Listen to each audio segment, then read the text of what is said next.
കഴിഞ്ഞ ദിവസം എൻ്റെ കസിൻ വിളിച്ചിട്ട് പറഞ്ഞു റെഡ് വെൽവെറ്റ് കേക്ക് വേണമെന്ന്. അപ്പോൾ അതിന് മുന്നുള്ള ഒരു റെഡ് വെൽവെറ്റ് കേക്ക് ഉണ്ടാക്കിയപ്പോൾ ഞാൻ യൂസ് ചെയ്ത കളർ കൂടിപ്പോയി, വായിലൊക്കെ കളറായിന്ന് കസ്റ്റമർ പറഞ്ഞുകൊണ്ട് തന്നെ ഈ കേക്കിന് ഞാൻ കളർ അത്യാവശ്യം കുറച്ചിട്ടാണ് ചെയ്തത്. ബാറ്ററി റെഡ് കളറായിരുന്നു, പക്ഷേ ഉണ്ടാക്കി വന്നപ്പോൾ ചെറിയൊരു റെഡ് കളറിലും മങ്ങി വന്നൊരു ഓറഞ്ച് റെഡിഷ് ആ ഒരു കളറിലായിട്ട് മാറി.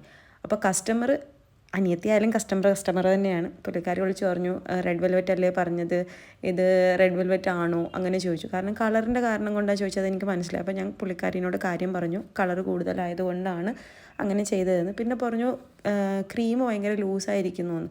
ഞാനിത് ഫ്രീസർ സെറ്റ് ചെയ്ത കേക്കാട്ടോ, അത് ഉച്ചയ്ക്ക് വെച്ചിട്ട് വൈകുന്നേരം എടുത്തു കൊടുത്ത ഫ്രീസറിൽ നിന്ന് എടുത്തു കൊടുത്ത കേക്കാണ്, ഫ്രീസർ സെറ്റ് ചെയ്ത കേക്കാണ്. പിന്നെ എന്ത് പറ്റി എന്താ സംഭവം എന്ന് എനിക്കറിയില്ല. ക്രീം അങ്ങനെ ലൂസാവാനായിട്ട് ഇനി എനിക്ക് മനസ്സിലായില്ല, ഇവർ ലേറ്റായിട്ട് കട്ട് ചെയ്തത് കൊണ്ടാണോ എനിക്കൊന്നും അറിയില്ല കേട്ടോ. പക്ഷേ എനിക്കിത് കേട്ടപ്പോൾ ഭയങ്കര സങ്കടമായി. പിന്നെ ഞാൻ പുള്ളിക്കാരിനോട് കാര്യങ്ങളൊക്കെ വിശദീകരിച്ച് പറഞ്ഞിട്ടുണ്ടായിരുന്നു. ഇതായിരുന്നു കേട്ടോ കേക്കിൻ്റെ ഫൈനൽ ലുക്ക്. പോന്നോട്ടെ നെഗറ്റീവ് കമൻറ്റുകൾ. ബൈ.